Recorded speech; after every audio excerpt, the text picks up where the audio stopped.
안녕하세요.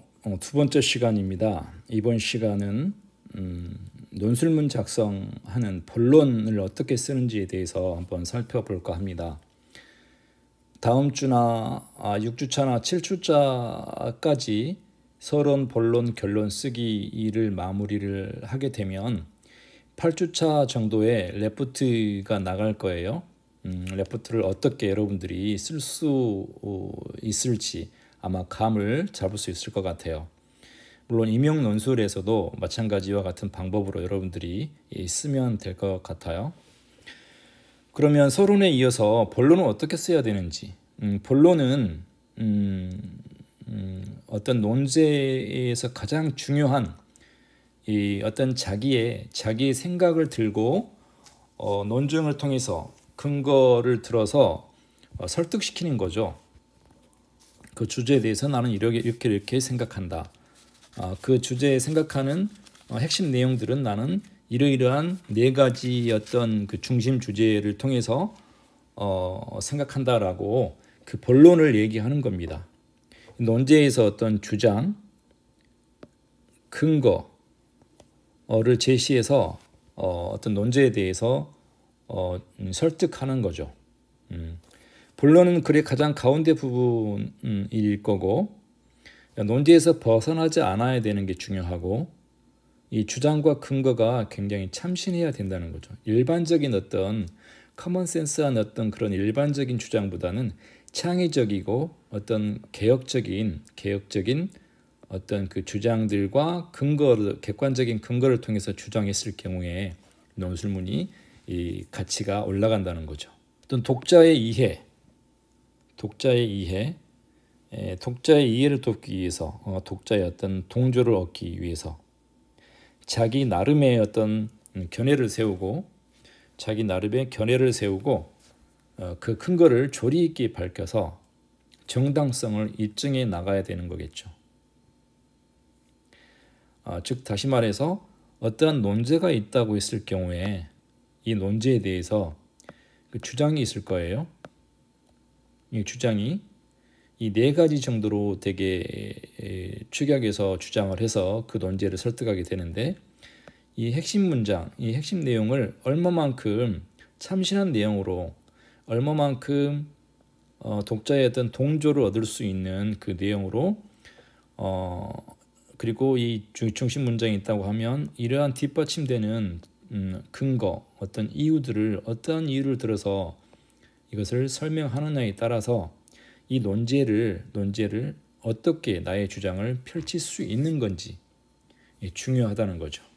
독자의 동지를 얻기 위해서는 참신한 주장이 있어야 된다는 거.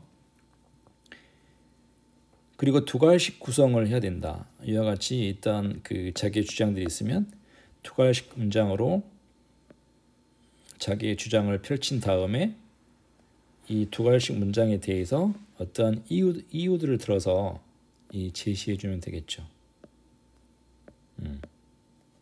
두 갈씩 구성.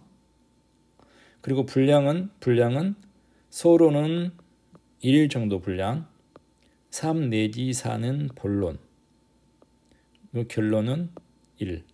대개 한 문단으로 서론은 만들어지고 결론도 한 문단으로 만들어집니다.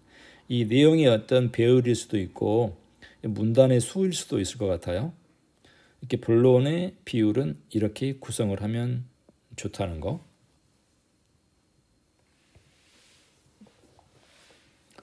지금은 여러분들이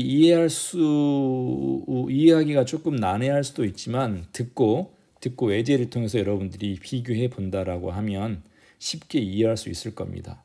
조금 힘들지만 선생님과 같이 한번 따라와서 여러분들이 이 본론을 어떻게 작성하는지 여러분들이 이해하기 조금 복잡하고 힘들 수는 있으나 서론은 어떻게 작성하고 본론은 어떻게 작성하고 결론은 어떻게 작성하는지 여러분들이 그 법칙, 방법을 여러분들 머릿속에 갖고만 있다라고 하면 어떠한 주제, 어떠한 글도 여러분들이 쉽게 써내려갈 수 있습니다. 그래서 힘들지만 선생님과 함께 한번 따라가 보도록 하죠. 본론의 전개 방식은 여러 가지가 있어요. 설명식도 있을 거고 뭐 설득 방법도 있을 거고, 뭐 주장과 어떤 그 반대되는 대조되는 반대되는 얘기 주장을 들어서 설명하는 방법도 있을 거고 다양한 방법들이 있어요. 그래서 이런 방법들에 대해서 한번 예시를 통해서 살펴보도록 하겠습니다. 먼저 본론 쓰기 방법 첫 번째 방법인데요. 늘어놓기 방법으로 본론을 진술해 나갈 수 있겠죠. 첫 번째 내 주장은 이거고 두 번째 주장은 이거고 세 번째 주장은 이거다. 이렇게 늘어놓기 방법으로 본론을 써내려가는 거예요. 한번 읽어볼까요? 첫째, 희망을 심어줄 수 있다. 병을 앓고 있는 환자에게 의사가 금방 낫는다고 거짓말을 하면 환자는 희망을 갖고 긍정적으로 생활하여 병을 이겨낼 수 있다. 라고 이렇게 이 두 가지씩 문장을 이유를 들어서 근거를 들어서 보충 설명을 하고 있죠. 두 번째 본론의 두 번째 키워드는 상대를 배려하는 거짓말로 사람의 인생을 바꿀 수도 있다. 빅토르 위고의 장발장에서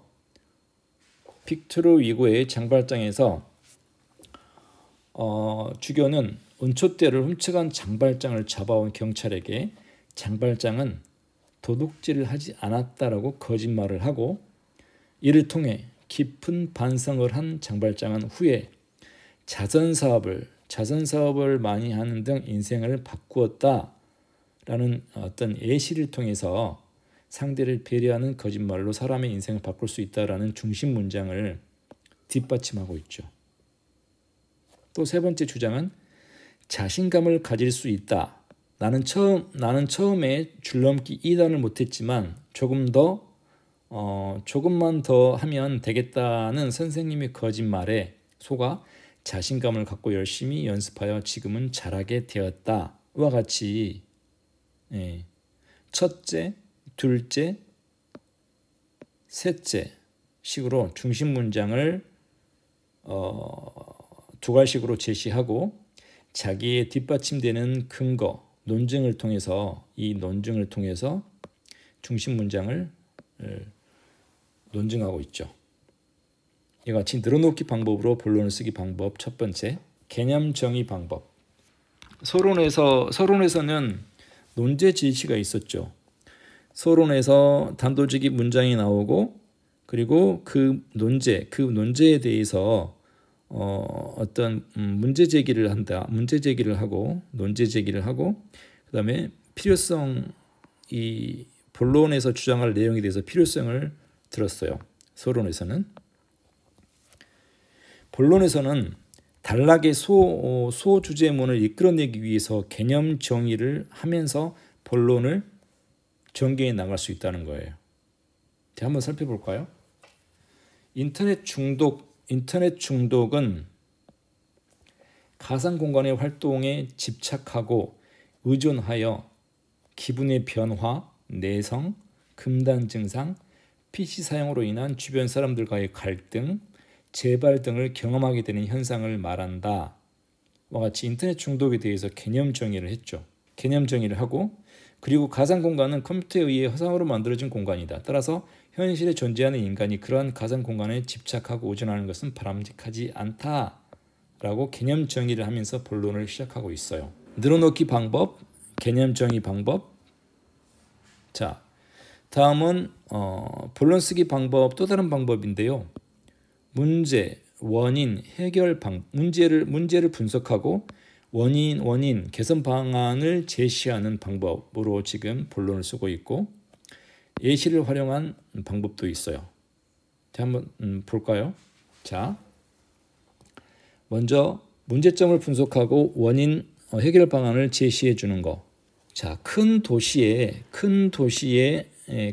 학교에 전학 온 미르는 시골 친구들과 사이좋게 지내지 못하고 있다. 혼자 있는 시간이 많고 친구들에게 따돌림을 당한다. 반면에 소희는 반장인 자신을 미르가 무시하는 것 같다 화가 많이 나 있다라는 어떤 문제가 있어요. 예시문에 있었겠죠. 이러한 문제점이 있다면 원인을 분석해야 되겠죠. 원인. 자, 이들은 서로 충분히 알지도 못한 채 자기 생각대로 상대방이 행동하지 않자 불만을 가지고 있다. 특히 미르는 부모님의 이혼과 전학 때문에 힘들어서 아이들과 어울리기보다는 혼자 있고 싶어 한다. 그런 미르가 시골 아이들 눈에는 무시하는 것처럼 보이는 것이다. 와 같은 원인을 분석했어요, 지금. 원인을 분석했으면 이제 해결 방안도 본인이 제시를 해줘야 되겠죠. 사람들은 웃는 얼굴을 좋아한다. 비록 지금이 힘든 때이긴 하지만 미르가 늘 웃는 얼굴로 친구들을 대한다면 미르를 보는 친구들의 기분이 좋아져 사이가 좋아질 것이다. 또 용기 내서 말도 걸어보고 힘든 일이 있을 때 친구들을 도와주면 사이가 좋아질 수 있을 것이다. 라고 이 논설문을 쓰는 사람은 이렇게 문제 해결 방법을 제시를 했네요. 뭐 단순히 미르가 웃는 얼굴로 친구들을 대하기는 쉽지 않겠죠. 그러한 웃는 얼굴을 하기 위해서 어떻게 해야 되는 수단을 동원해서 진술해 줬으면 더 좋았을 것 같아요. 이와 같이 문제점이 있다면 그 문제점을 분석하고 원인을 찾고 이거 분석하는 거죠. 원인을 찾고 해결 방안을 제시를 해서 독자들을 설득해서 본론을 제시해 가는 방법. 문제점, 원인 분석, 해결 방안 제시. 다음은 예시를 활용한 단락쓰기이네요. 예시를 활용해서 또 본론을 어떻게 제시해 나갈까요? 예시를 활용해서 어떤 예시인가 한번 볼까요? 인터넷 중독 예시네요. 인터넷 중독을 예방하기 위해서는 건강한 인터넷 환경 조성하는 일이 가장 중요하다라고 했어요. 인터넷 중독을 예방하기 위해서는 죄송합니다. 인터넷 중독을 예방하기 위해서는 건강한 인터넷 환경 조성하는 일이 가장 중요하다. 예를 들면 컴퓨터는 거실과 같이 개방된 공간에 놓고 가족 구성원이 정해진 시간에만 가족 구성원 누가 정해진 시간에만 컴퓨터를 사용하도록 하는 원칙을 세운다. 정해진 시간에만 사용하도록 원칙을 정한다는 거죠. 문장이 조금 이상한데 이때 부모가 먼저 모범을 보인다면 그 효과는 더욱 크다. 부모가 먼저 모범을 보이고 아이들이 정해진 시간에만 쓸 수 있도록 원칙을 세운다는 거죠. 이와 같은 그 예시를 들어서 단락을 쓰고 있어요. 인터넷 중독을 예방하기 위해서는 건강한 인터넷 환경 조성하는 일이 가장 중요하다라는 문장을 들고 또 예를 들어서 본론을 제시를 하고 있죠. 문제가 있다면 원인을 분석하고 해결하는 방법으로 본론을 제시할 수 있고 또 네 번째 방법 예시를 통해서 본론을 제시할 수도 있다는 거예요. 자, 다음은 또 본론 쓰기 방법이 또 다른 방법이 있네요. 비교하고 대조, 분류해서 쓰는 방법들이 또 있어요. 자, 비교해서 어떤 방법으로 비교를 했는지 한번 보죠. 여러분들도 한번 읽어보세요.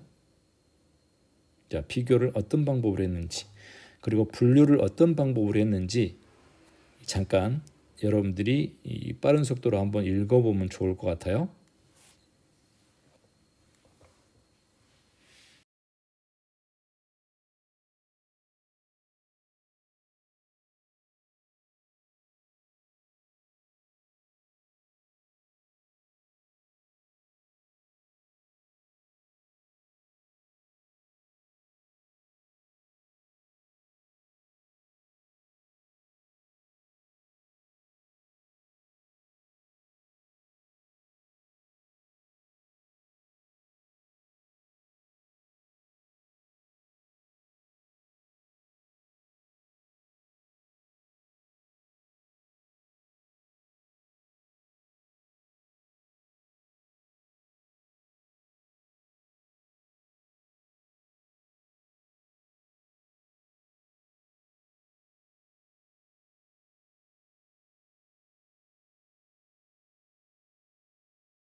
한번 살펴볼까요?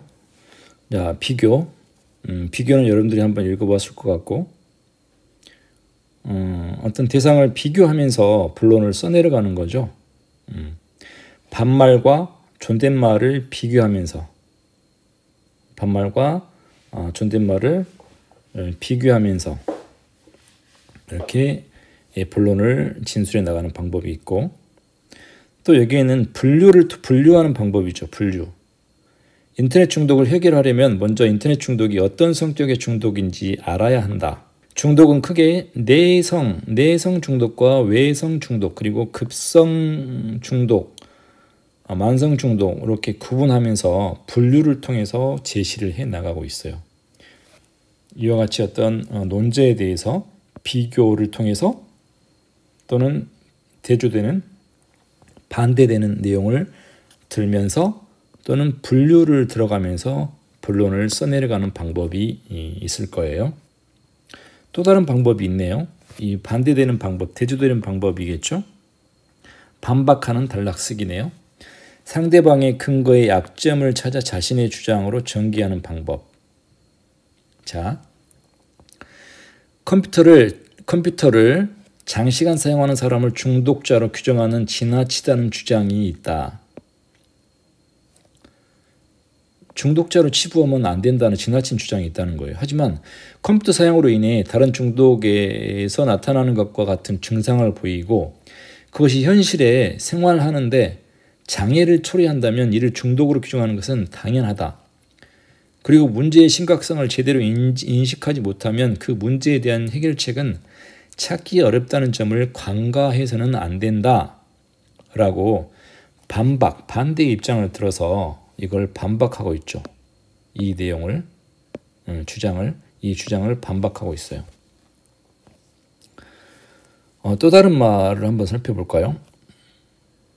선의의 거짓말을 찬성하는 사람들이 가장 많이 하는 이야기는 의사의 거짓말로 환자가 희망을 갖고 나아질 수 있다는 이야기다.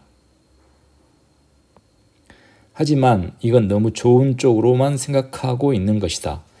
일주일 뒤에 죽는다는 것도 모르고 살아가다가 어느 날 갑자기 죽게 된 사람은 얼마나 화가 날까? 미리 알았더라면 하고 싶은 일도 미리 알았더라면 하고 싶은 일도 하고 보고 싶은 사람도 만나며 남은 생을 정리할 수 있을 텐데 의사는 자기 마음대로 그 사람의 소중한 시간을 빼앗은 것이다 라고 지금 반박하고 있죠. 또 상대를 칭찬하는 거짓말로 자신감을 줄 수 있다고 이야기하는데 이것도 옳지 못하다. 친구가 머리를 잘랐는데 이상하면 이상하다고 말해야지 예쁘다고 거짓말을 해주면 계속 이상한 머리 모양으로 한동안 살게 될 것이다. 다른 데 가면 놀림을 당할 수 있다. 와 같은 반대되는 생각으로 이 주장들을 지금 논증을 통해서 제시를 하고 있는 거죠.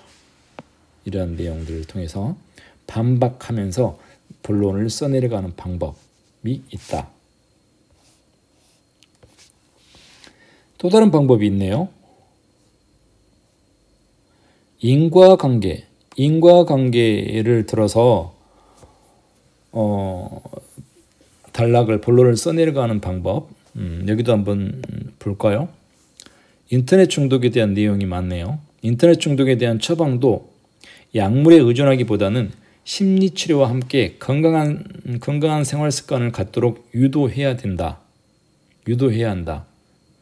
왜냐하면 인터넷 중독 증세가 나타나기까지 오랜 시간이 필요하며 본인의 잘못된 습관이 이 주요 원인이기 때문이다 라고 왜냐하면 인과관계를 들어서 본론을 설명해 나가고 있죠. 자, 이와 같이 본론 쓰는 방법들이 다양하게 있었네요. 자, 먼저 늘어놓기 방법이죠. 늘어놓기. 첫째, 둘째, 셋째 방법으로 자기의 핵심 중심 문장을 제시를 하고 자기의 어떤 논거를 통해서 논증해 가는 늘어놓기 방법. 개념 정의 방법. 인터넷 중독이라는 개념 정의를 하면서 전개해 나가는 방법.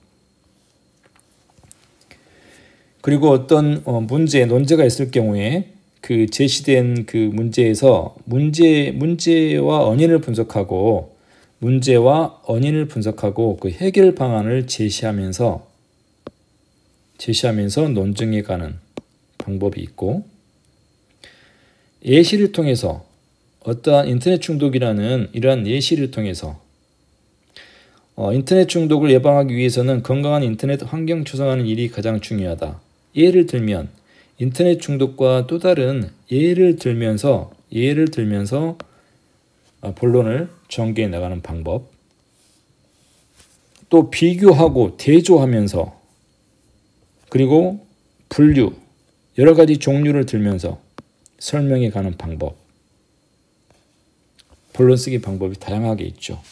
그리고 반박하면서 그 주장에 대해서 반대되는 논증 자료를 통해서, 이 반대되는 근거, 이유, 논증 자료를 통해서 독자를 설득하면서 본론을 써내려가는 방식. 그리고 인과관계. 인터넷 중독에 대한 처방도 약물에 의존하기보다는 심리치료와 함께 건강한 생활 습관을 갖도록 유도해야 된다를 인과관계. 왜냐하면 인터넷 중독 증세가 나타나기까지 오랜 시간이 필요하면 본인의 잘못된 습관이 주요 원인이기 때문에 이러한 인과관계를 분석하면서 본론을 써내려가는 방법들이 있어요. 다양한 방법들을 지금 살펴보고 있어요. 그 주제, 그 해당 출제자의 의도에 맞는 방법으로 여러분들이 본론을 제시하면 된다는 거예요. 자, 정리해서 얘기하면 본론은 쟁점에 대한 논증이에요. 논증. 어떤 본론은 논제가 있으면 그 논제에 대해 쟁점이 있겠죠. 이 쟁점에 대한 이유, 근거, 자기의 주장, 이유, 근거를 들어서 이 쟁점을 독자들을 설득해 가는 논증의 과정이죠. 논술은. 여기서 1423의 법칙이 나오는데, 1423의 법칙.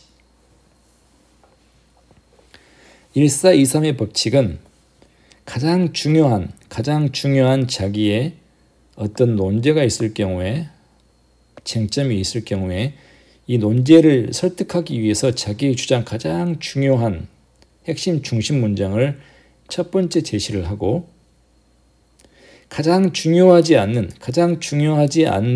자기의 주장을 두 번째에다 배치를 시켜요. 그리고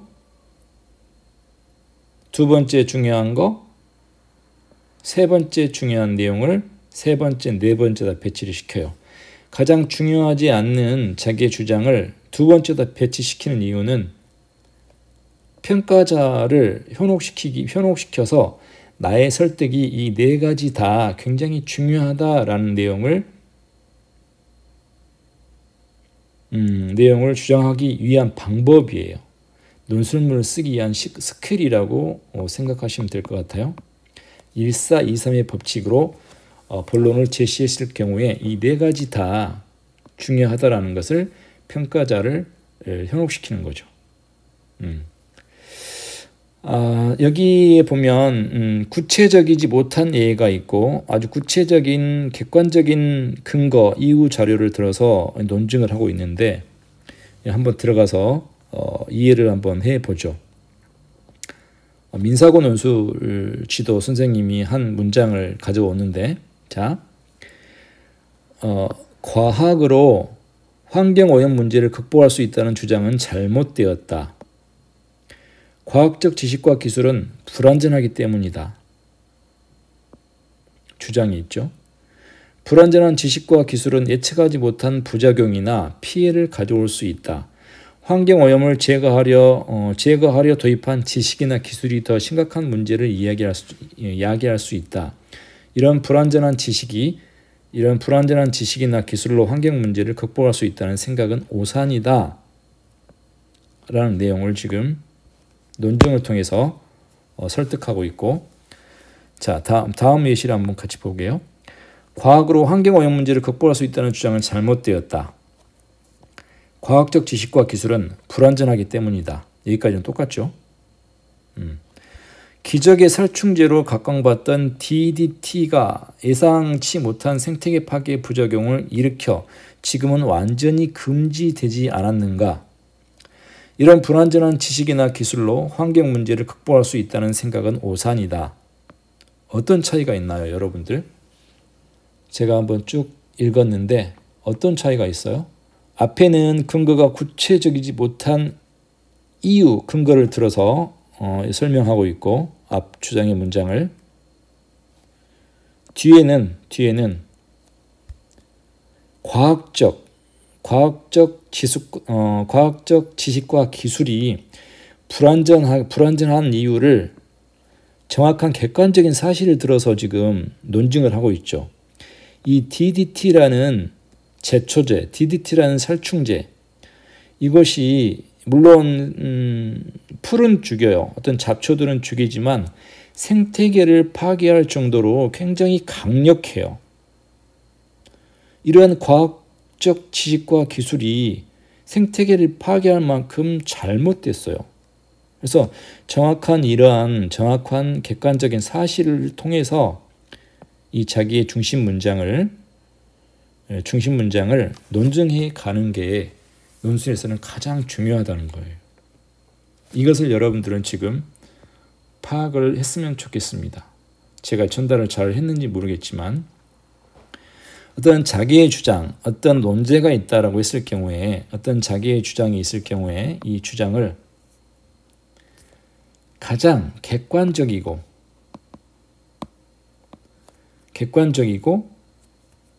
투명하고 논리적이고 시사적이고 남들이 인정할 수 있는 그러한 근거를 들어서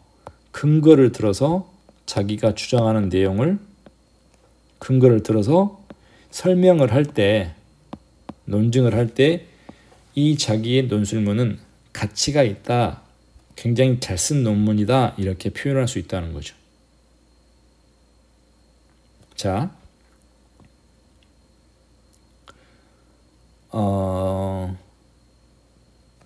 여기에서 주장과 근거의 연결고리이다. 주장과 이유, 근거 이유는 주장과 근거의 연결고리이다. 주장과 자기의 주장, 자기의 핵심 문장, 자기의 중심 문장이라고 하죠. 논술문에서는 두 가지식으로 표현하죠. 자기의 중심 문장이 있으면 이게 주장이죠. 근거를 들겠죠. 이 근거만 들지 말고 정확하게 이유를 제시해야 좋은 논술이다라는 거예요. 근거만 들지 말고 어떤 이유까지 설명해주는 자기의 핵심 문장이 있으면 중심 문장이 있으면 중심 문장의 근거만 들지 말고 정확하게 이유를 제시해 주라는 거지. 이유. 여기 중심 문장이 있고 여기에 근거가 있겠죠. 또 이유를 정확하게 이유를 들어서 이 중심 문장을 독자들을 설득해 갈 때 이게 좋은 논술문의 본문이 된다는 거죠.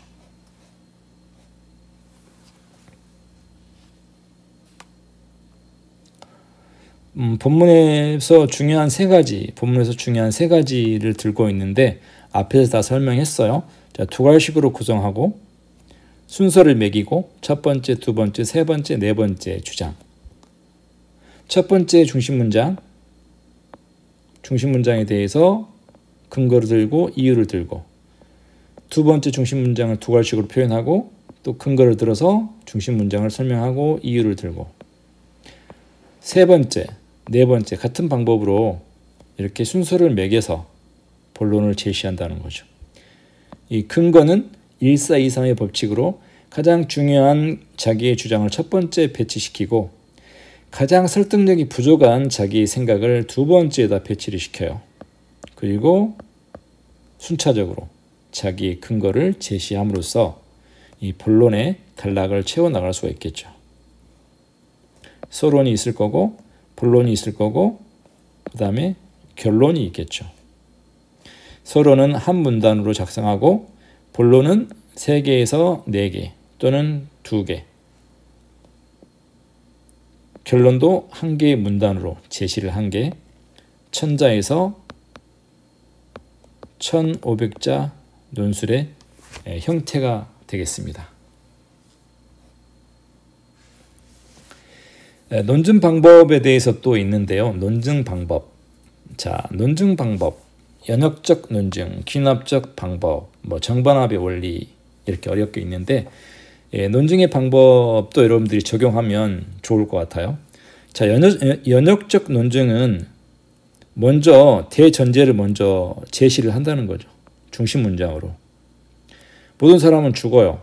대전제.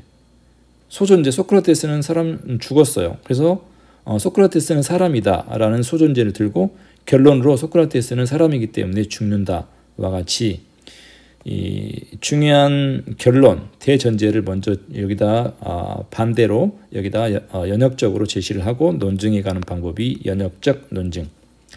귀납적 방법은 서서히 순차적으로 설명해 가는 거죠. 영국 까마귀는 검다, 미국 까마귀는 검다, 한국 까마귀는 그래서 똑같이 검다. 모든 까마귀는 검다. 이 3가지 사실을 제시해주고 마지막 결론. 여기는 결론이 먼저 나왔죠. 먼저 제시가 됐고 귀납적 방법은 결론이 마지막에 제시가 됐네요. 이유를 들고 마지막. 연역적 방법은 가장 중요한 결론, 대전제를 제시하고 이유를 설명. 그죠? 정반합의 원리는 정과 반대를 들어서 설명한 다음에 합리적으로 설명하는 거죠. 정과 반대되는 설명을 통해서 합리적인 새로운 주장이 나온다는 정반합의 원리. 연역적 논증을 할 수도 있고 귀납적 방법으로 논증이 갈 수도 있고 정반합의 원리로 설명이 갈 수도 있다라는 내용이에요.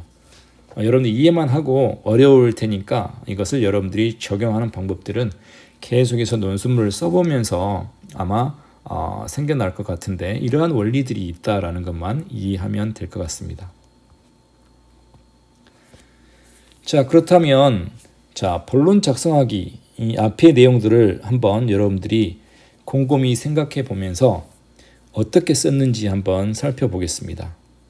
자, 어떤 문제가 있어요. 논술 문제. 지금 쉬운 문제로 예를 들어봤는데 요즘 들어 체육학을 전공하는 학생들의 수준이 날로 높아지고 있다. 시대적 트렌드를 반영한 학문이기 때문일 것이다. 그렇다면 체육학을 전공하는 학생들의 앞으로의 직업 전망은 어떤 유망 직종이 있는지 타당한 논증을 들어 논술해 보시오 라는 어떤 문제가 있다라고 했을 경우에 아주 쉽게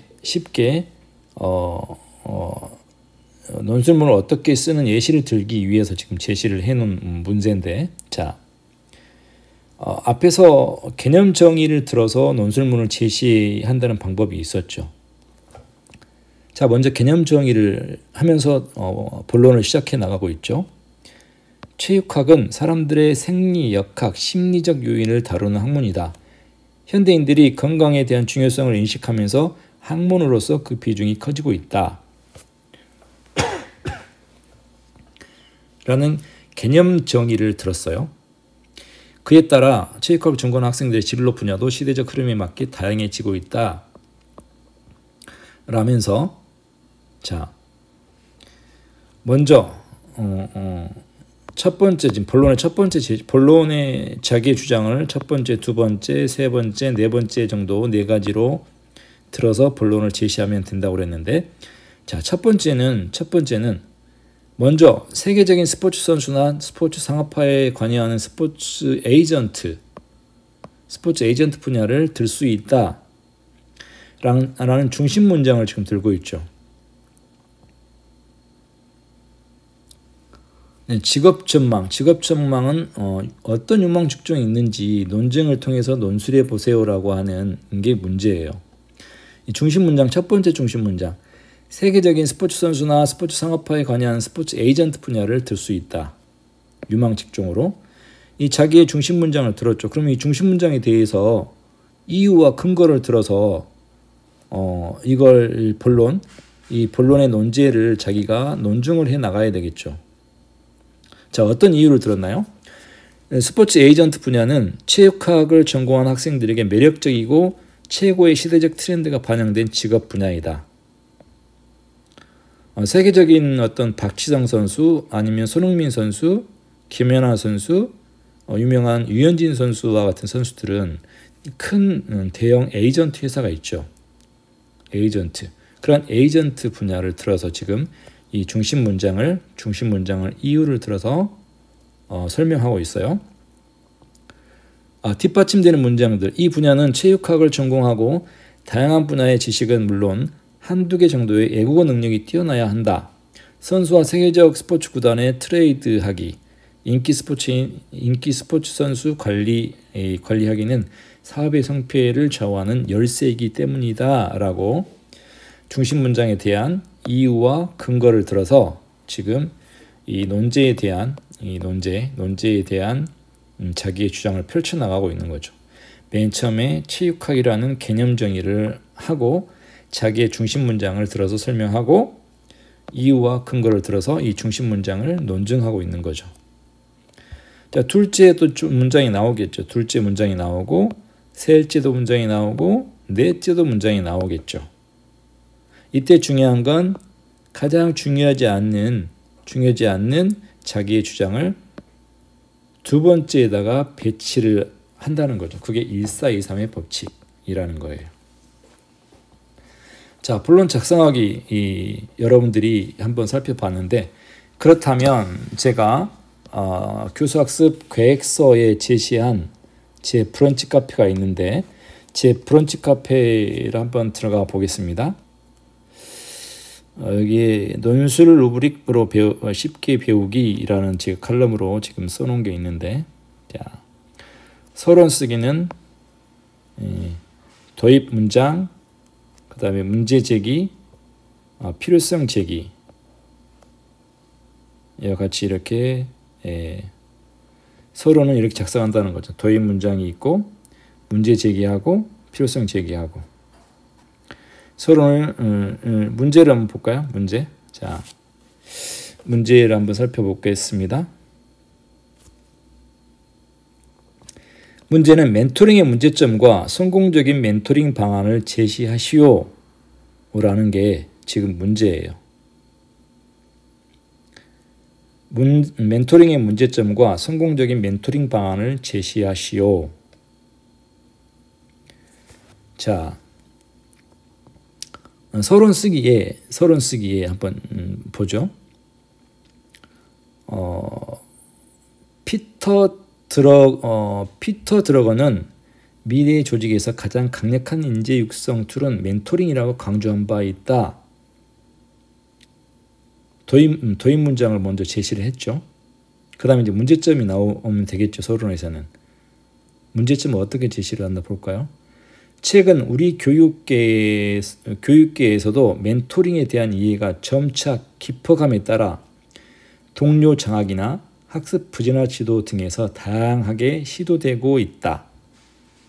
멘토링이 교사 교육을 위한 프로그램으로 정착된다면 교사 개인은 물론 학교 발전에 크게 도움이 될 것이다. 라는 멘토링에 대한 문제 제기를 하고 있어요. 그러면 이제 내가 본론을 제시하기 위한 필요성도 내가 문장을 써 내려가야 되겠죠. 자, 필요성은 어떻게 제시를 했나요? 그러나 아직도 학교에서는 배타적이고 폐쇄적인 학교 분위기 속에서 선후배 교사들 간의 정보 공유가 활발히 이루어지지 못하는 실정이다. 지금 문제가 뭐였나요? 멘토링의 문제점과 성공적인 멘토링 방안을 제시하라고 했어요. 그래서 여기 서론에서는 도입 문장을 먼저 제시를 하고, 그리고 문제 제기를 하고 필요성 제기를 통해서 서론을 지금 작성했죠. 자, 서론을 이렇게 작성했어요. 자, 그렇다면 멘토링의 문제점과 성공적인 멘토링 방안에 대한 본론을 어떻게 썼는가 한번 볼까요? 자, 본론 쓰기 루브릭에서 본론 쓰기는 어떻게 한다고 그랬어요? 앞에서 여러 가지 방법들이 있었죠. 논제에 대한 개념 설명을 통하고 문제점과 대안 제시를 하고 두괄식으로 중심 문장을 진술하고 자기의 어떤 네 가지 어떤 주장이 있다면 가장 중요한 중심 문장을 두괄식으로 제시를 하고 그 다음에 근거와 이유를 들어서 논증을 했었죠. 제시하는 방법은 1423 법칙으로 자기의 주장을 펼칠 때 어떤 평가자의 현혹을 시킬 수 있기 때문에 나의 논술문이 좋은 주장이 이 네 가지다라는 내용을 자기가 주장할 수 있다고 했죠. 자, 이와 같은 본론 쓰기 방법으로 이 본론을 어떻게 썼는지 한번 보기 전에 이 설명을 한번 보겠습니다. 자, 본론은 논술문의 중심 부분으로 단정과 증명으로 이루어져 있어요. 여기서 설명했듯이 어떤 논제가 있으면 자기 어떤 두괄식으로 중심 문장을 제시를 하고 타당한 근거를 들어서 증명으로 이루어진다는 거죠. 그래서 평가자나 채점자가 쓱 보면 이 논술문이 좋은지 안 좋은지 금방 알 수 있어요. 왜 그럴까요? 앞에서도 계속 설명했지만 우리가 논술문을 평가할 때 이 논술이 잘된 논술인지 잘못된 논술인지 쓱 보면 알 수 있어요. 그게 바로 본론에 있습니다. 본론에서 자기의 주장이 두괄식으로 표현이 되어 있고 그 두괄식 문장에 대한 이유와 근거를 얼마만큼 타당하고 얼마만큼 객관적이고 얼마만큼 설득력 있게 자기의 중심 문장을 뒷받침하고 있냐라는 걸 보면 금방 쓱 보면 이 논술문이 좋은 논술문인가를 금방 알 수 있다는 거죠. 그래서 그만큼 중심 문장의 창의적인 중심 문장도 중요하지만 그 중심 문장을 창의적으로 만들었으면 객관적인 근거, 어떤 타당한 근거와 이유 설명을 통해서 제시를 할 때 논술문은 잘 쓴 논술문이다라고 우리가 얘기할 수 있다는 거죠. 그러면 멘토링에 대한 어떤 이 논제에 대해서 본론을 어떻게 썼는지 한번 살펴보겠습니다. 자,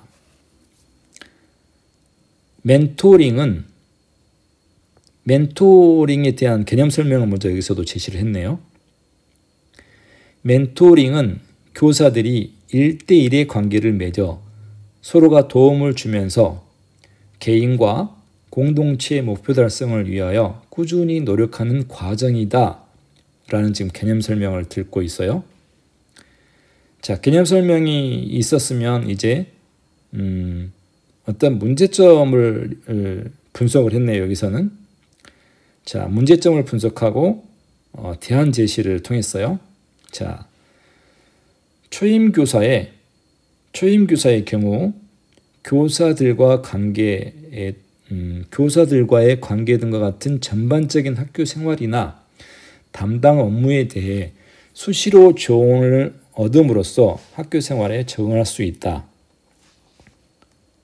뿐만 아니라 멘티의 능력 개발을 가속화시켜 교과, 생활지도, 학급 경영 능력을 높여줄 것이다. 그런데 제시문을 분석해 보면 여기서부터 이제 문제점 분석이 되네요. 그런데 제시문을 분석해 보면 멘토링 과정에서 문제점이 나타난다. 멘토는 인간적인 교감을 바탕으로 한 진심 어린 소통이 아니라 지극히 형식적인 권위적인 자세로 멘토링을 하고 있다.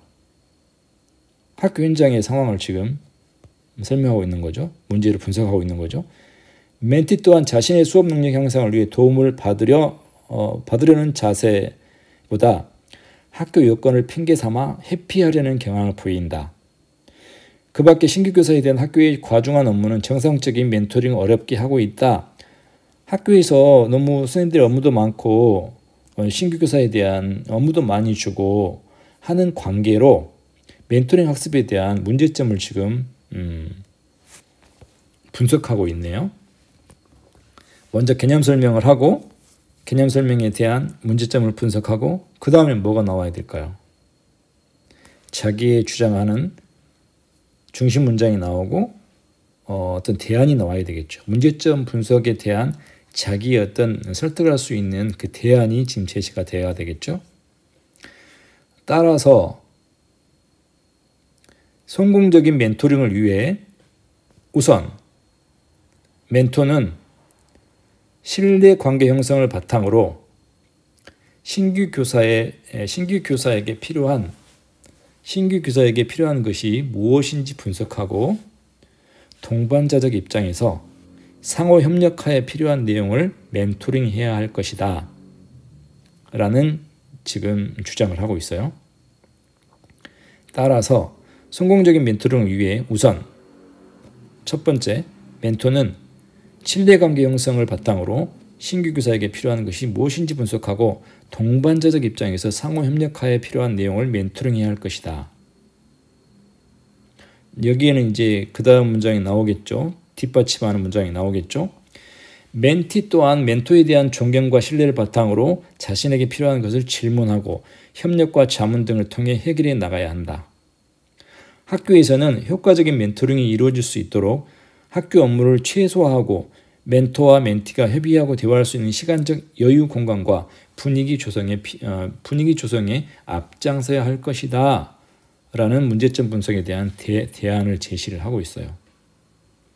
자, 그러기 위해서는 시도교육청은 우선 신규 교사와 멘토를 희망하는 교사들 간의 상호작용, 만남의 기회를 마련해 주고 수석 교사나 자율장학, 멘토의 자질을 갖춘 교사들을 발굴하여 컨설팅을 요청하는 학교나 교사에게 연결시킬 수 있는 지원 체제를 구축해야 할 것이다 라는 근거, 이유를 들어서 논증해 가고 있네요. 지금 이 신태식 교수는 임용고사, 전문직 장학사를 시험 보는 사람들을 위해서 논술 강의를 하고 있는 교수인데요. 이 교수의 논술문을 지금 가져와서 예시를 들고 있습니다. 그래서 맨 처음에 멘토링에 대한 어떤 그 논제에 대한 개념을 설명하고 그 다음에 개념에 대한 문제점을 분석한 다음에 대안을 제시를 통해서 논증해 가고 있죠. 이와 같이 이 본론을 작성해 가면 된다는 겁니다. 자, 다시 한번 본론 쓰기에 대해서 요약을 해보면, 자, 서론 쓰기에서는 서론 쓰기 도입 문장, 문제 제기, 필요성 제기였죠. 자, 여기에서 자 서론에서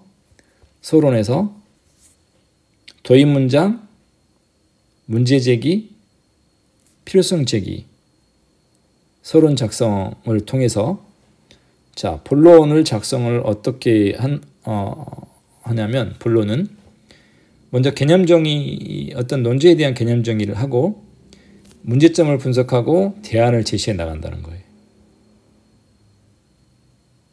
논제에 대한 개념을 들고 문제점을 분석하고 대안을 제시해 나가는 순으로 본론을 써내려가면 되는데, 자, 그렇다면 자, 본론을 이렇게 썼어요. 본론. 먼저 개념 설명을 했어요. 멘토링에 대한 개념 설명을 하고, 그 다음에 현재 학교 현장에 대한 멘토링에 대한 개념에 대한 문제점이 어떠한 문제점이 있는지 분석을 한 다음에 거기에 대해서 대안을 제시를 하고 있죠. 논증을 통해서. 이와 같이 본론 쓰기 방법은 개념 설명, 문제점 분석, 대안 제시와 같은 방법으로 써내려갈 수 있다는 거죠.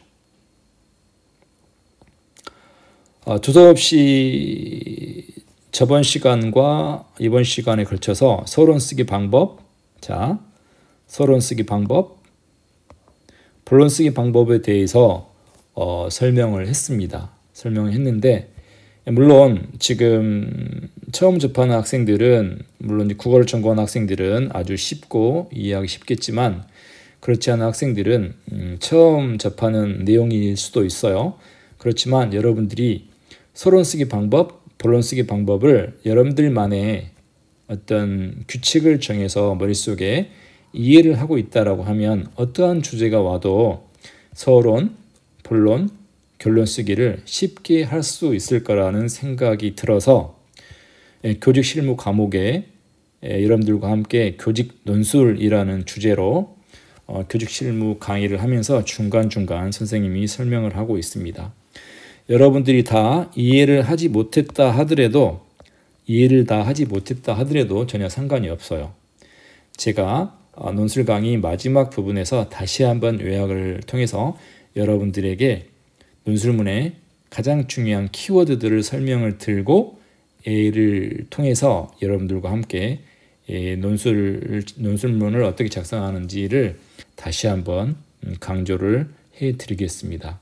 다음 시간에는 장학지도, 요즘에 컨설팅이라고 하죠. 학교 컨설팅, 수업 컨설팅을 어떻게 하는지, 그리고 시간이 되면 결론 쓰기 방법은 또 어떻게 하는지에 대해서 살펴보도록 하겠습니다. 수고하셨습니다.